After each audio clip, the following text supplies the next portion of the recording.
Man bought a 50-cent stone mansion. What his dog found inside shocked the whole town.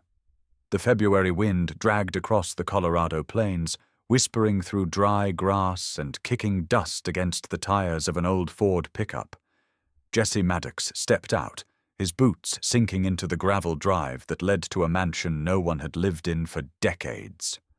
The house stood at the edge of Evermill, a mining town long past its boom years, a massive grey structure built of rough-cut stone that seemed to swallow the afternoon light. He stared at it for a moment, his breath a faint cloud. 50 cents, he muttered, half to himself. Guess this is what 50 cents buys now. Beside him, Axel didn't move. The German Shepherd, a retired bomb detection canine from his last deployment overseas, stood stiff, ears tilted forward, tail low but steady. His muscles were tight beneath the fur, a living radar locked on something Jesse couldn't see. Come on, buddy, Jesse said, lifting the keys the county clerk had handed him with a polite smile and a look that said, You sure about this place? Axel didn't budge. His nose twitched once, twice, then his head tilted toward the front door. The dog let out a soft, deliberate whine, the kind Jesse had learned to never ignore. The steps leading to the porch were warped with time. When Jesse placed his weight on them, they groaned like an old man clearing his throat. Paint peeled from the railings, and a "For Sale by County" sign leaned crooked in the corner, half buried in frost. The key slid into the lock easier than it should have. The door opened with a soft gasp, as if the house had been holding its breath. Inside, air that hadn't been disturbed in years drifted over him, dry, not rotten, but still. The living room spread wide, the floor covered in dust except for faint tracks, too faint to name. The light through the narrow windows cut across the walls in pale ribbons. Jesse stepped forward. Axel stayed on the porch, staring in. Seriously. Jesse turned, half a smile tugging at his lips. After everything you've sniffed through, now you're scared of a house? Axel's tail flicked once, not playfully, just a warning. Then he took one step back. Jesse froze. Axel had never done that. He dropped his duffel inside the doorway and crouched down, meeting the dog's eyes. What is it? Axel's gaze didn't waver. He lifted one paw slightly off the ground, the same signal he'd used in Iraq when he caught the scent of explosives. It was instinct, precise, undeniable. Jesse's pulse tightened. There's nothing here, buddy, he said, more to himself than to Axel. He stood and scanned the room again. Fireplace, staircase curving up, faded wallpaper curling at the corners, everything dead quiet. He took a slow step inside. The wooden floor moaned beneath his boots. From behind him came the faint jingle of Axel's collar as the shepherd finally crossed the threshold, nose low, every sense engaged. Attaboy. They moved room by room. The kitchen was straight out of the 70s, yellow cabinets, a harvest gold oven, a calendar from 2009 still hanging on the fridge. Someone had unplugged it deliberately. Jesse rubbed the back of his neck. Place looks abandoned, but not forgotten. Axel was sniffing near the baseboards now, moving with purpose. Every few feet he paused, ears twitching. His nose pressed into one stretch of wall longer than the rest. Then he sat, motionless. Jesse stepped closer. You found something? The dog's tail thumped once. Then Axel leaned forward and pawed at the plaster, one precise strike. A hollow thud echoed, wood against air. Jesse frowned. He knocked on the same spot. The sound came back different, empty, shallow. He crouched again, running his fingertips along the molding. The paint was newer, faintly smoother than the rest of the wall. A patch job. Somebody covered this up. He whispered. He reached for his multi-tool, scraping gently at the edge. The plaster cracked, flaked, and a seam appeared. A perfect rectangle, A hidden panel. He slid the flat edge of the tool beneath it and pried. The wood gave slightly, exhaling a thin gust of cold air. Behind the wall was darkness. The beam of his flashlight pierced through dust motes, catching the outline of steps leading downward. A cellar, Jesse muttered. Figures. Axel let out a low growl, not aggression but warning. His body stiffened, ears pinned forward. Jesse's instincts kicked in. Easy, boy. He aimed the flashlight deeper. The stairs disappeared into shadow. No railing, just a narrow descent carved into stone. He hesitated. Axel didn't. The shepherd moved closer, sniffed again, and then looked back at Jesse, waiting for a command. Not yet, Jesse said. We'll check it in daylight. He replaced the panel, dust falling from his hands. The dog stayed by the wall, eyes fixed, unblinking. That's when the sound came. A faint creak from upstairs. Jesse froze. The flashlight trembled slightly in his grip. He looked at Axel. The dog's head turned sharply toward the staircase. His ears shot forward, body locked in that perfect soldier-still stance Jesse knew too well. There it was again. One step, then another. Slow, deliberate. Every part of Jesse's body went cold. The air seemed to thicken, the silence stretching until he could hear his own heartbeat. He whispered, Axel. The shepherd didn't move, didn't bark. He simply shifted his weight, eyes fixed on the upper landing, tail stiff like a line drawn in the sand. The next sound wasn't footsteps. It was the soft click of a door closing somewhere above them. Jesse raised the flashlight towards the stairs. The beam stopped halfway up, catching nothing but dust. Hello? His voice came out dry, too loud in the stillness. No answer, only the house breathing around them, old wood settling, or pretending to. Axel stepped forward, blocking the base of the stairs. His body was rigid, hackles raised, but his tail stayed level. He wasn't scared. He was protecting. Jesse backed toward the open front door, keeping his eyes on the landing. We'll come back tomorrow, he whispered. When there's light. Axel's eyes never left the stairs until Jesse called again. Then, reluctantly, he moved, backward, never turning his back on whatever was up there. The door shut behind them with a sigh that didn't sound like wind.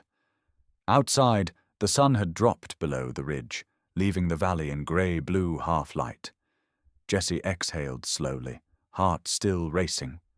Axel stood beside him, chest rising and falling in steady rhythm, eyes trained on the window above the porch.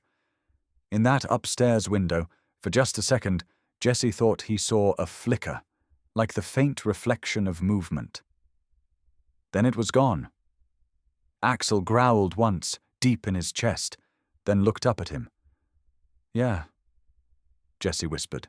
I saw it too. The morning broke quiet, but not calm. The frost clung to the glass panes of the stone mansion like it was trying to hold the cold in.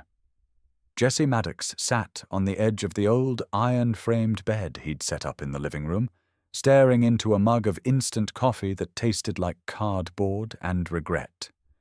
He hadn't slept much. Neither had Axel. The German shepherd had spent the night shifting between the front door and the base of the staircase, ears flicking at every creak the house made. Jesse had given up trying to talk him down around 3 a.m. There was something about the dog's posture, quiet but deliberate, that reminded him of nights back in Kandahar, waiting for the wrong kind of silence to be broken. Now, in the early light, the mansion looked different. Still abandoned, still layered in dust and disuse, but aware. Jesse glanced up at the wall where the hidden panel had been. He hadn't opened it last night. The footsteps upstairs had put an end to that. But Axel was already there now, nose pressed against the molding, body tight with energy. You're not letting this go, huh? Jesse muttered. Axel turned his head slightly, eyes locked on him, then back to the wall. Jesse stood, stretched his shoulder until it popped, then grabbed the crowbar from his gear bag. "All right, let's see what you dragged me into this time." The panel opened easier this time. The cold air spilled out again, and Jesse caught that faint scent of dry wood and thyme. He flicked on his flashlight and looked at Axel. "You first, soldier." The shepherd didn't hesitate. He stepped into the narrow stairwell and began descending, one step at a time, methodical, controlled. Jesse followed close behind, the light dancing across the stone walls. At the bottom was a small room, more finished than he expected. Cement floor, low ceiling, filing cabinets along the back wall, and a desk with a metal lamp coated in dust. Axel moved toward a coat rack in the corner, nose twitching, body alert. Jesse followed the beam of his flashlight and froze. Hanging there, untouched by time, was a wool military-style coat. Olive green, high collar, badges removed, but the stitching marks were still visible. Jesse stepped closer. The air in the room felt heavier now. He reached up and turned over the collar. Stitched inside, in fading thread, D.C. Bellamy, his heart caught. "Donald Bellamy," Jesse said under his breath. "You've got to be kidding me." Mayor Donald C. Bellamy had been the face of Evermill for 15 years, until he vanished without a trace 7 years ago. No ransom, no note, just gone. The town had mourned him like a fallen hero, even named a park after him, but no one had ever found a body. And now here was his jacket, hidden beneath Jesse's new floor. He backed away slowly, the weight of it sinking in. Axel stood near the desk now, nose pointed at a drawer. Jesse opened it. Inside were envelopes, files, maps with city zoning stamps, survey sketches, handwritten notes. One file had a name typed across the top. Michael Maddox. Jesse's hands trembled. He flipped it open. Inside were photocopies of property records, handwritten statements, and a faded black and white photo of a man standing beside a county utility truck. The man wore a hard hat, clipboard in hand. He was smiling, barely, but his eyes were unmistakable. His father, Michael Maddox, had died 20 years ago, crushed in a landslide at the quarry east of town. Or that was the official story. Jesse had been 11, too young to question it, too angry to stay. He'd buried the grief in textbooks and later the military, but now the past was clawing its way out of the walls. He looked down at Axel. The dog was sitting still now, head tilted. "You knew this was down here?" Jesse whispered. Axel blinked, slow. Jesse gathered the files, placed them gently in his backpack, and turned off the lamp. They climbed back up in silence, Jesse's mind turning over every detail. Why was Bellamy's coat here? Why was his father's name in the same drawer? He pushed the panel closed and sealed it as best he could. "Let's keep this to ourselves for now," he told Axel. The shepherd didn't respond. He didn't have to. That night, sleep came slow again. Jesse lay wrapped in a sleeping bag near the fireplace, staring at the ceiling, while Axel rested nearby.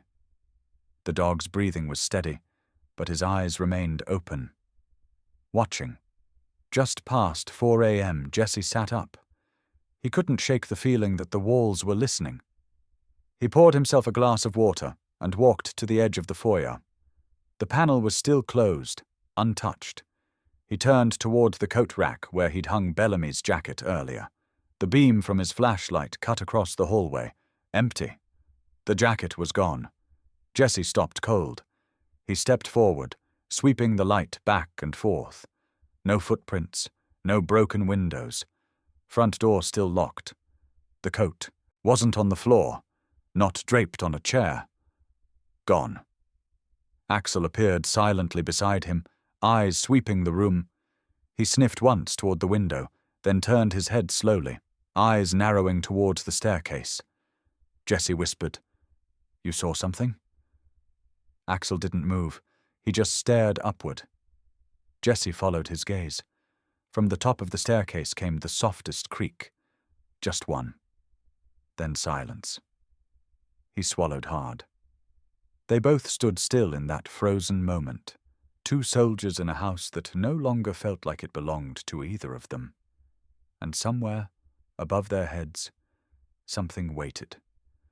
The sun cracked over Evermill like it wasn't sure whether to show up. Pale winter light filtered through the stone mansion's windows, brushing across dust and cold wood, turning old air into haze. Jesse sat at the kitchen table, a stack of files and yellowed papers spread before him like a jigsaw no one ever bothered to solve. Axel paced behind him. 4 steps forward, turn, pause, then repeated it. His head stayed low, nose twitching toward the western hallway. "Relax," Jesse murmured, not looking up. But Axel didn't. It had been 2 days since they found the coat, since it vanished the next morning like it had never existed. Jesse hadn't mentioned it to anyone. There wasn't anyone to tell, but it hadn't left his mind for a second. He flipped open a manila folder. Inside were faded land maps marked in blue pen. The name typed at the top in all caps. Michael Maddox, his father. He touched the edge of the paper like it might dissolve. The year, 1998. Just months before the quarry accident that had supposedly taken his life. The map showed zoning lines, survey markers, coordinates along the ridge. Jesse had read enough site plans in his work to see something was wrong. Plots didn't match the current maps of Evermill. Beneath the map was a folded letter, written in a tight, slanted hand. I filed the discrepancy. They told me to drop it, said it was above my pay grade, but I can't unsee what I saw. If anything happens to me, check the old vault records. They never cleaned those. No signature. But Jesse recognized the voice, the cautious phrasing, the defiance folded into restraint. His father's writing. He exhaled slowly. His grip tightened. "You tried to warn someone."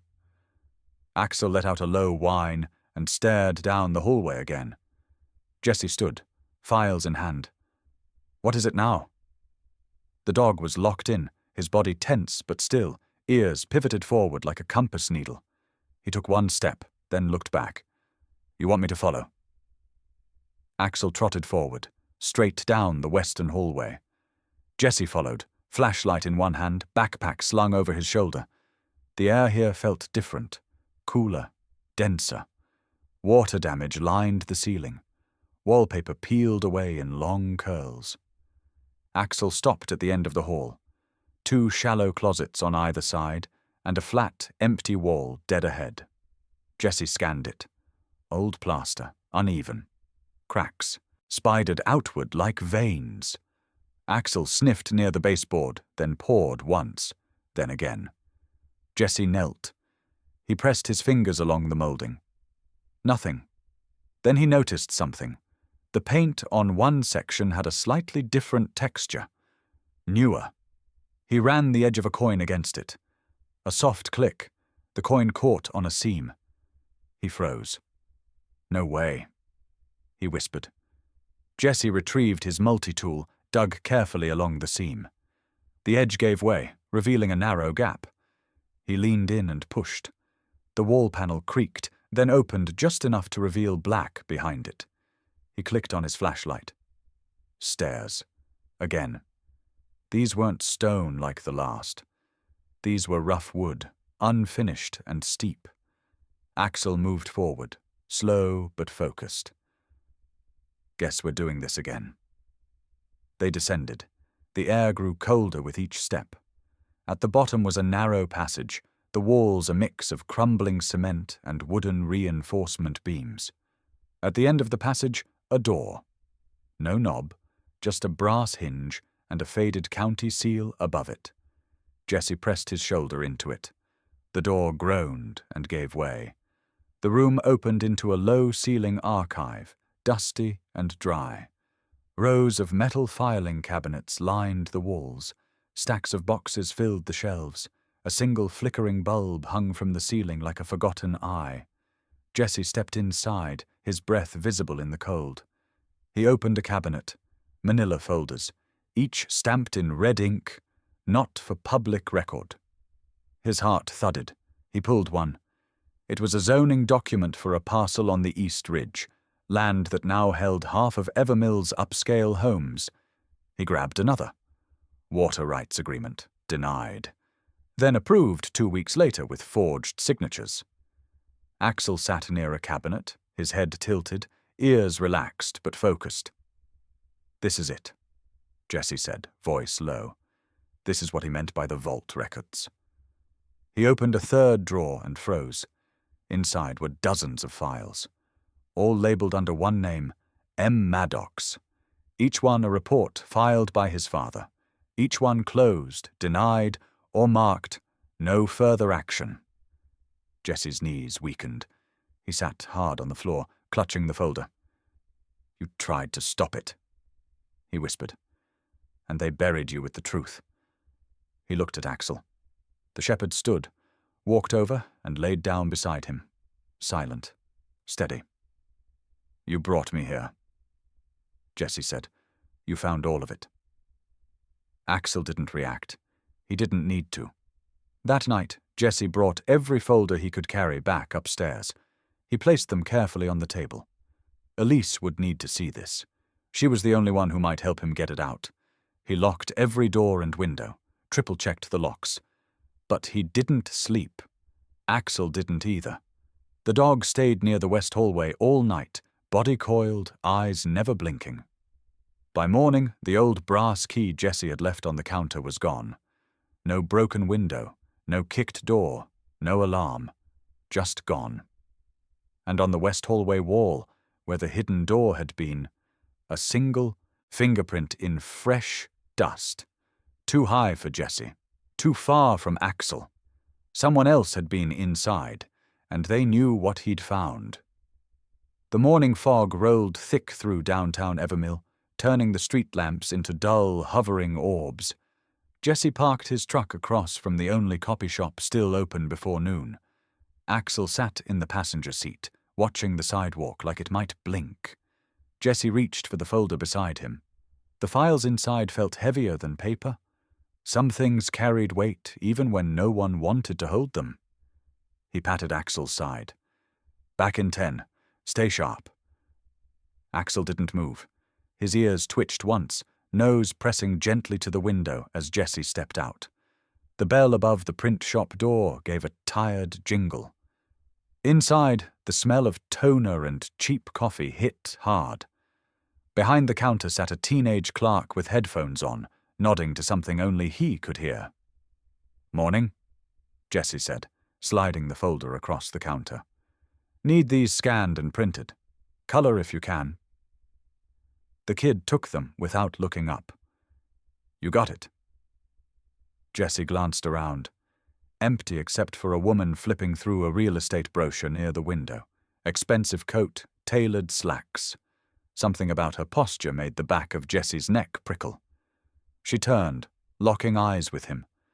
Her lips curled into a tight, measured smile. "Jesse Maddox?" she said, not asking. He nodded slowly. "That's right." She stepped closer. "You're Michael Maddox's boy." "Was. I remember you. You left town after the accident, right?" He didn't respond. Her eyes dropped to the folder on the counter. The top page still showed the name, D.C. Bellamy. She tilted her head slightly. "Digging up ghosts?" Jesse crossed his arms. "You know him?" She laughed, dry and sharp. "Knew. Donald was my brother." "Of course. Andrea Bellamy. Now Andrea Kincaid, president of First River Bank and one of the most connected people in the county." He studied her carefully. "Did you ever wonder what happened to him?" She leaned in slightly. "Some things are better left buried, especially when no one's asking for answers anymore." Jesse didn't blink. "Maybe it's time someone did." She paused, just for a second, then smiled again. cool and effortless. Print shop's a dangerous place for memories. You never know what ends up in someone else's hands. She turned and left. The door shut with the soft click of certainty. Back in the truck, Axel was up, nose pressed hard to the window, body rigid. He let out a low, warning growl as Andrea walked past. She didn't look back. "Yeah," Jesse said under his breath. "I don't trust her either." That night, the mansion felt colder than usual. The wind outside howled against the stone like it was trying to get in. Jesse moved from room to room, checking locks, windows, the attic pull-down that had creaked on its own earlier that day. Axel stayed glued to the hallway near the kitchen, ears flicking at shadows Jesse couldn't hear. It was close to midnight when Axel froze. Jesse was sorting documents at the table when the dog's posture snapped still, nose high, tail straight. "What is it?" Axel moved to the front door, sniffed once, then growled. Not loud, deep, controlled. Jesse grabbed the flashlight and stepped quietly to the door. He flicked the light off before peering through the peephole. Nothing. Axel nudged lower, toward the base of the door. He sniffed again, then angled to the side, where the frame met the floor. He pawed once, then backed up slowly. Jesse dropped to one knee, running his hand along the edge. That's when he felt it. A thin, invisible strand. Fishing line, stretched tight. He followed it with his eyes. It ran from the bottom corner of the door frame across to the coat rack, where a small metallic cylinder sat behind a boot. A trip alarm. Military grade. Meant to rattle, not maim. Someone had been inside, again, and they didn't want him walking too far without knowing. Jesse cut the line with a pocket knife, hands steady. He placed the rig gently on the table, beside the old deeds and survey maps. Axel sat near the fireplace now, watching him. Still alert. Still waiting. "You smell them, don't you?" Jesse said softly. "They're testing us." He poured coffee, then opened a folder he hadn't looked at yet. One of the files from the second archive. Inside was a grainy photo, black and white, curled at the edges. 3 men stood in front of a county truck, a survey map stretched across the hood. Jesse's breath caught. His father. Michael Maddox, wearing his county badge, squinting at the camera. Beside him, Bellamy. But it was the third man that made Jesse go cold. He was turned slightly, only half facing the camera. But Jesse recognized the face, the hairline, the jaw. He'd seen that man on the news, shaking hands with state senators. On banners during election season, Harold Danner, the current county commissioner, still in office, still in power. Jesse turned the photo over. Written in faded pen, site review, ridge parcel, do not copy. He looked at Axel, who sat frozen, eyes fixed on the hallway again. A floorboard creaked upstairs, then silence. Jesse set the photo down slowly. "I think we just found who buried him." Axel didn't bark. He didn't move. He just stared at the dark like it was staring back. The wind had a different bite that morning. It wasn't the cold that made Jesse Maddox pull his coat tighter. It was the weight of knowing too much and still not knowing what to do with it. He sat on the front steps of the mansion, a mug of black coffee forgotten in his hands, staring down the long dirt road like it might offer an answer. But all he saw were frost-tipped fields and sky the color of old steel. Behind him, the house creaked like it was listening. He'd filled the table inside with evidence. Photos, deeds, signatures, warnings, all pointing to a history the town never wanted dug up. And no matter how much he uncovered, the more tangled it became. Bellamy, Andrea, Danner, his father. Michael Maddox hadn't just stumbled onto something. He'd tried to fight it, alone, and they'd erased him for it. Now Jesse was back in the same place, alone. He stood slowly, heart pounding like he was walking toward a decision too big for one man. His hand hovered over the truck keys in his pocket. Maybe it was time to leave. Let someone else pick up the pieces. He stepped towards the truck. Axel moved. The dog stepped in front of him, body low, silent. No growl, no bark, just there. A wall of muscle and memory. Jesse stopped. "Don't," he muttered. "Not now." Axel didn't flinch. His eyes locked on Jesse's like he was looking into something deeper than choice. "This isn't your fight," Jesse said. "You don't have to keep—" Axel stepped forward again, pressed his head against Jesse's knee, firm and steady. Not a block, not obedience. Conviction.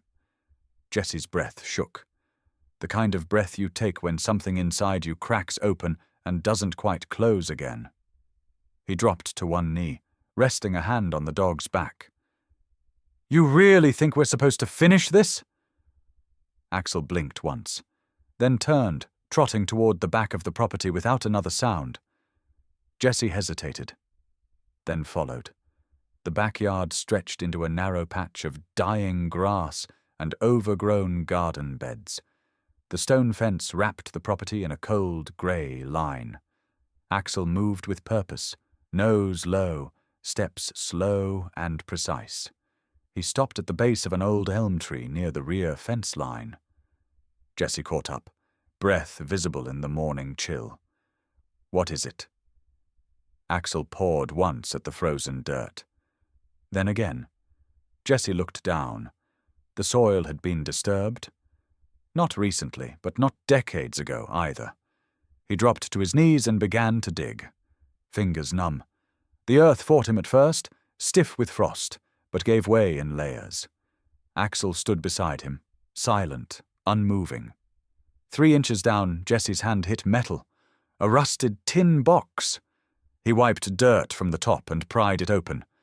Inside, yellowed paper, plastic sleeves, and a photo wrapped in waxed cloth. He unfolded it. It was his father, Michael Maddox, lying face down in the dirt, half covered by loose earth. His work boots still on, clipboard still clutched in one hand. On the back, written in bold, uneven pen. He knew, so they buried him with it. Jesse's breath caught in his throat. His vision blurred. He sat back, the box in his lap, heart pounding so loud it drowned out the wind. Axel pressed close, shoulder to Jesse's side. A steady presence in a moment that felt like it might collapse. Jesse looked at the tree above them, then back at the house, stone and silence, holding 100 secrets. He whispered, "They didn't just kill him." He looked at Axel. "They made it look like an accident. They buried him under paperwork and silence." Axel didn't move, didn't blink, just watched him, eyes clear and loyal. They thought no one would come back.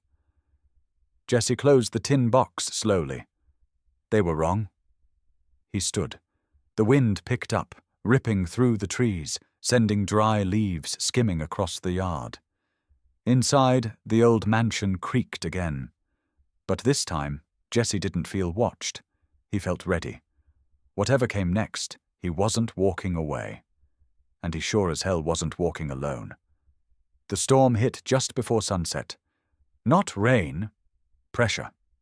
A kind of hush that settled over Evermill like the town was holding its breath. Jesse paced the living room of the stone mansion, papers spread across the table, maps pinned to the wall, and red thread tying names together like a web no one was ever meant to untangle. Elise stood at the far end, a notepad clutched in one hand, a recorder in the other. Her eyes were sharp, wider than before, but not from fear, from understanding. She finally saw it all. The land wasn't just rezoned, she said, scanning the documents again. It was stolen. Dozens of properties reassigned through fake shell companies, signed off by Bellamy, funded by First Riverbank, and funneled through Danner's office. Jesse pointed to a faded invoice tucked in the corner. "That's a payment made to Summit Ridge Development. Look at the date, 3 days after my father filed a complaint." Elise's face darkened. "And that's the same day he died." He didn't die in a landslide, Jessie said quietly. He was murdered, because he tried to stop this. The room fell silent. A single floorboard popped somewhere upstairs, but neither of them flinched. The house made noise now. That wasn't the threat anymore. Axel suddenly perked up near the kitchen door. His ears stiffened. His nose twitched, then wrinkled. He let out a low, stuttering whine. Uncertain at first, then deepened into a growl that made Jessie stop mid-sentence. "What is it?" Axel moved fast, rushed the back door, sniffing low to the floor, then toward the gas line behind the old stove. His body dropped, nose pressed to the tile. Another growl, sharper now. Jessie followed him, crouched beside the dog. That's when he smelled it. Faint, metallic. Wrong. "Gas," he whispered. "Shut it down." He twisted the emergency valve under the stove. It was halfway open, threaded with a piece of fishing line, connected to the window latch above it. Someone had rigged it to trigger if the window was opened. "A trap," Elise said, stunned. "They were going to blow the place." Axel paced, ears alert, tail stiff. He trotted to the front window, stood there, body rigid. Watching. Jessie turned to Elise. "Pack everything. We're not waiting." They shoved documents into crates, maps into duffels. Axel stayed by the window the entire time, his growl never dropping, just fading into a quiet hum of tension. A shadow moved across the porch. Jessie snapped the light off. "Move," he whispered.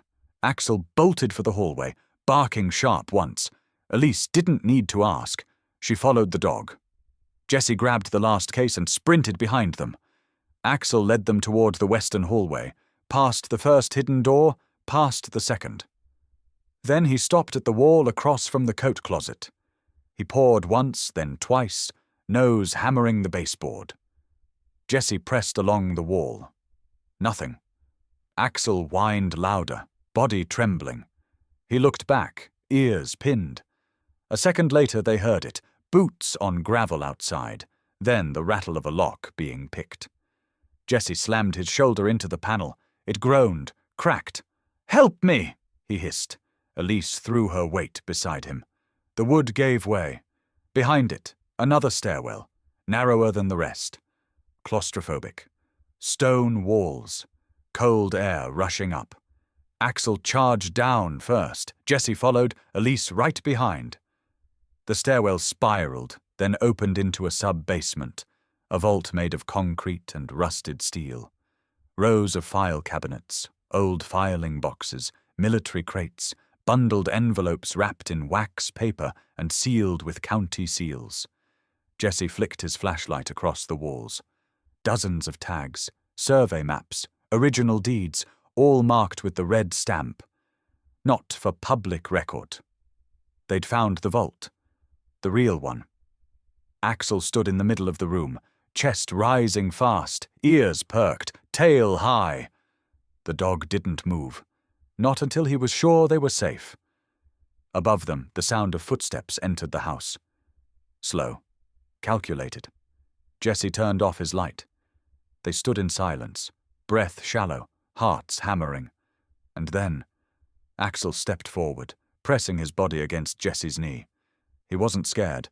He was standing guard. Again. For a truth too dangerous to stay buried. By the time the story broke, the wind had shifted in Evermill. Elise's article dropped on a cold Wednesday morning. She didn't send it to the local rag, didn't risk the county-owned channels. She went national. The headline hit hard and fast, like a hammer cracking through silence. The 50-cent mansion, the war dog, and the truth they tried to bury. Within hours, it was trending. Picked up by wire services, podcasts, journalists who didn't owe favors to anyone in town. The photos did the rest. Shots of the rusted vault, faded survey maps, forged land deeds. And one image in particular. Jessie standing beside Axel in the basement archive, the dog's head slightly tilted, one ear up, the other flopped just enough to break your heart. The caption read, "He didn't bark for food, he barked for the truth." Elise's phone didn't stop ringing. Neither did Jesse's. Requests from legal officers, reporters, 2 documentary producers, even a veterans organization out of D.C. But it wasn't just noise. It was movement. By sundown, the county clerk's office had locked its doors for internal audit. First Riverbank issued a panicked press statement, and the state attorney general's office sent investigators to Evermill to assess historic misconduct in land appropriations. Justice finally had a scent. It started small, quiet. A letter slipped through the mail slot late that night. No return address. Inside, a flash drive, a county office keycard, and a single line typed on a scrap of paper. I was part of it. Not anymore. Attached was a name, Robert Kindle, Assistant Director of County Planning, longtime loyalist to Dana and Bellamy. Jesse opened the files with Elise sitting beside him, Axel resting at his feet. The drive contained documents no one had ever seen, emails, payment ledgers, internal memos.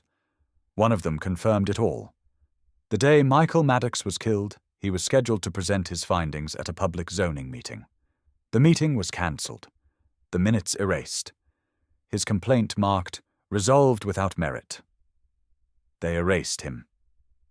Jesse said aloud. On paper, in the system, like he never mattered. Elise's voice cracked. But he left enough for you to find him. Jesse looked down at Axel, who raised his head, tired eyes still sharp.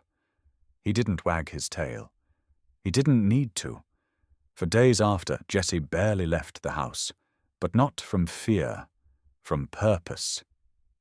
He cleared out the debris from the western hallway, tore out old drywall, reinforced the stairwell. The basement vault, once hidden and sealed, now had lights, labeled shelves, and a proper steel door. A table in the center held laminated copies of every major finding. On the wall, photos of whistleblowers, known and unknown. A small plaque hung beneath his father's picture. Michael Maddox. He didn't look away. The town didn't show up all at once. But they came, one by one. A woman from the North Farm brought him her father's journal, notes from his days on the planning board, pages missing, entries crossed out. A retired postman dropped off a box of undelivered letters, complaints, lawsuits, land disputes marked, returned to sender, but never actually mailed. Someone even left a bronze star in a sealed envelope. No note, just the medal, tarnished with time, and the dog tag of a name Jesse didn't recognize. Axel began spending more time on the porch. He moved slower now, joints stiff, grey creeping along his muzzle.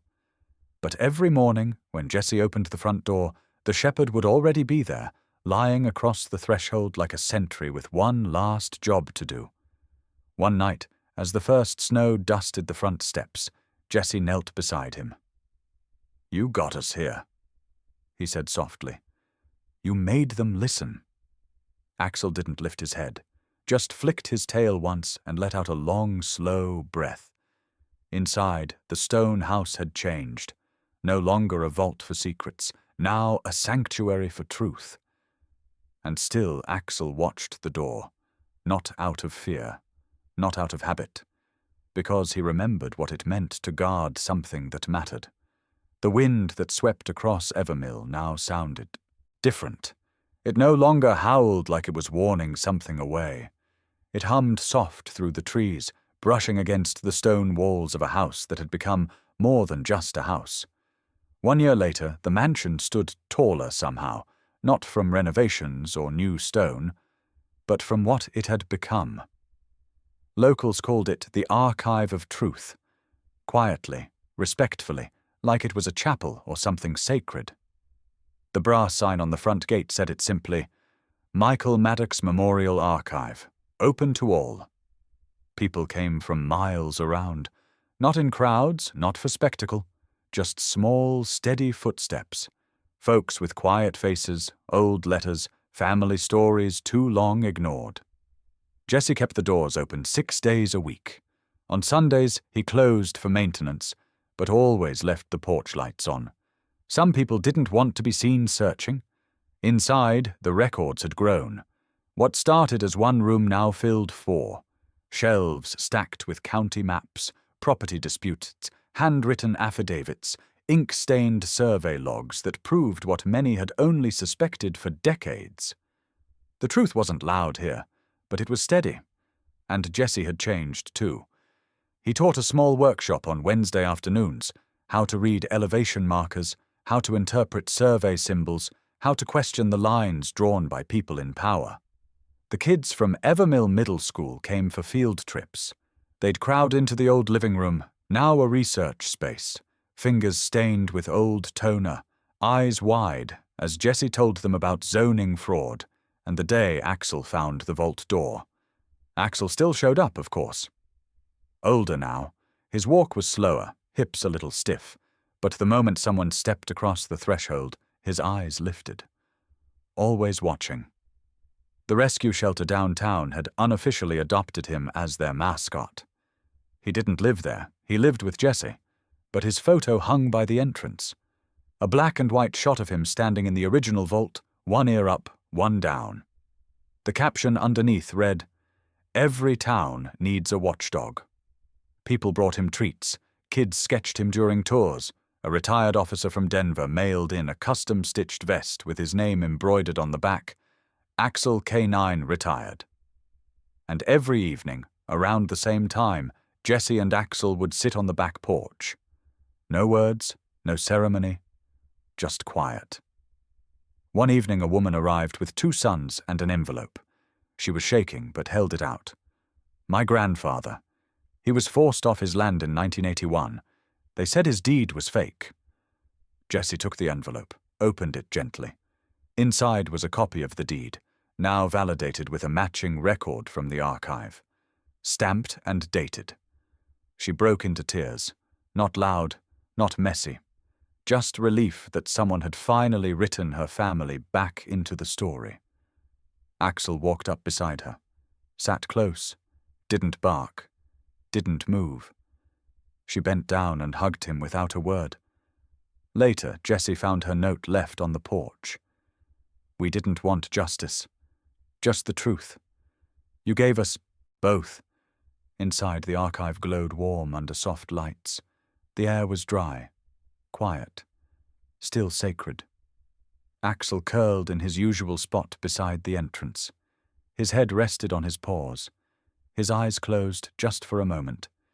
He didn't need to guard the truth now. It was finally standing on its own. The first copies of Elise's book arrived in a plain cardboard box, shipped from a small press out of Minnesota. No fanfare, no big city launch, just a quiet delivery to the stone house that had started it all.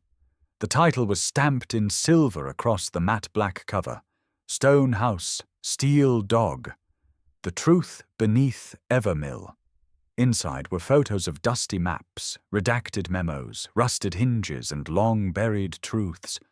But the heart of it, the pulse that ran under every page, was Axel. Page after page of the dog who didn't give up, who smelled what no one could see, who warned them before the smoke ever rose. The first visitors came quietly. Veterans who had read a line Elise wrote, "Some dogs don't retire, they just choose softer battles." Then came the students, high schoolers with notebooks and questions, trailing behind history teachers who had printed out chapters as reading assignments. By the second month, there were letters from other states. A man from Oregon who'd lost his family land in the 90s. A woman in Alabama who remembered a file her father tried to report, only to have it vanish. They all said the same thing. This story gave ours a place to live again. Jesse didn't like attention. Never had. But he spoke at the Veterans Community Forum in Denver that spring. Just a short speech, 20 minutes, tops. They gave him a microphone. He stood stiff at the podium, shoulders straight, eyes forward like it was a briefing. But his voice cracked once, when he said, Healing doesn't come from forgetting. It comes from being remembered. The room had gone silent after that, not out of awkwardness, out of reverence. Later, an older Marine walked up and clasped Jesse's hand.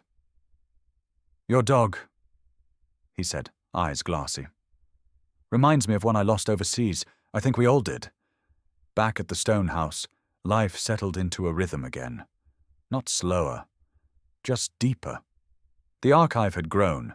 Elise had added a section for whistleblowers nationwide, a place where families could send records, stories, evidence. It was becoming more than a town's reckoning. It was a movement.